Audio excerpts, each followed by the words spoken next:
Hello children. Welcome to week 2 of Draw and Paint for Life, where we're going to learn about permanent markers. This is the box that the markers are in your classroom. There are 2 types of markers in here. There's, pardon me, your standard kind of like washable marker. Some kids like those, so I wanted to include them. We'll talk about those at a later date. These are the permanent markers. And this is a Shuttle Art product. It's pretty close to a Sharpie. And let's just talk about color to begin. You have 2 greens. You have a yellow. This is orange. This top is very deceiving. It's like a tan color, but it's actually orange. So you have a yellow and an orange, a red, a pink, 2 blues, purple, then brown, gray, and black. So pretty wide variety, some really beautiful colors. And let's just look at what happens when you take a marker. And I know most of you might start with a shape or an idea. Let's just start with a circle, and you might like really want to color that in, okay?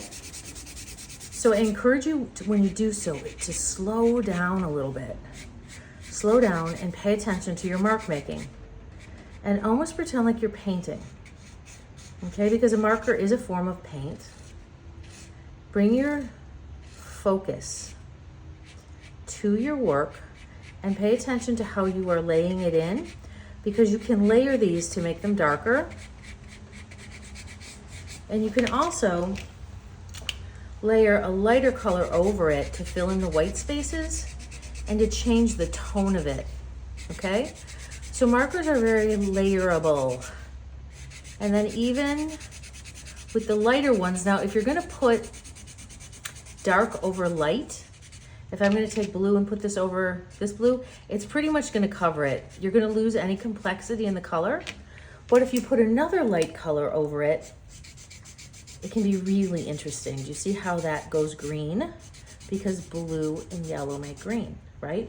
So if you wanna layer, always put the lighter color on top until maybe, you know, you're comfortable with that, and then you learn a different way. So there are no hard and fast rules here, always ideas, okay?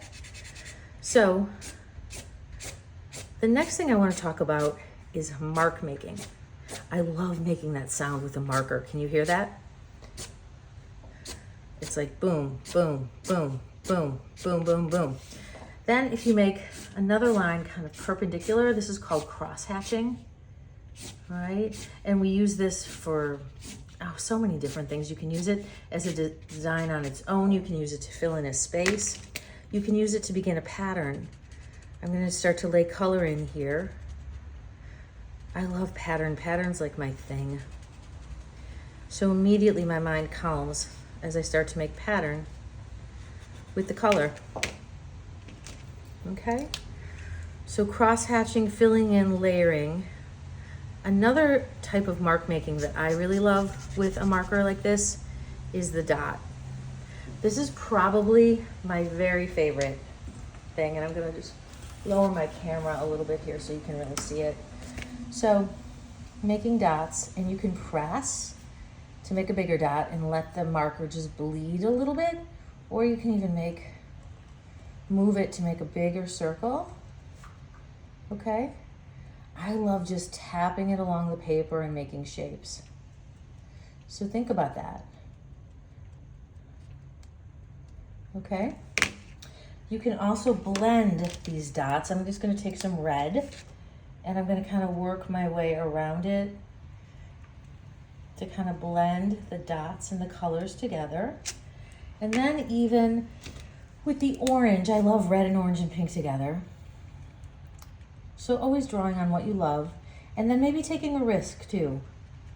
Maybe introducing a color you wouldn't normally like. I almost never use gray, so let's try gray. And just see what happens. It kind of offsets things in a really beautiful way.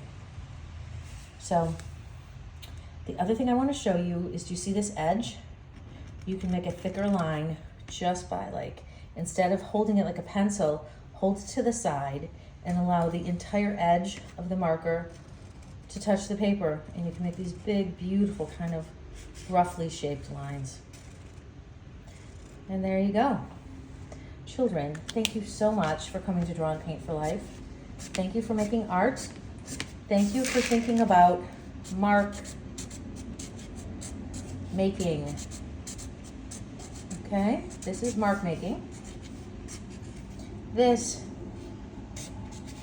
is called shading or filling in. And this is your heart when you make art, because hopefully it makes you so very, very happy.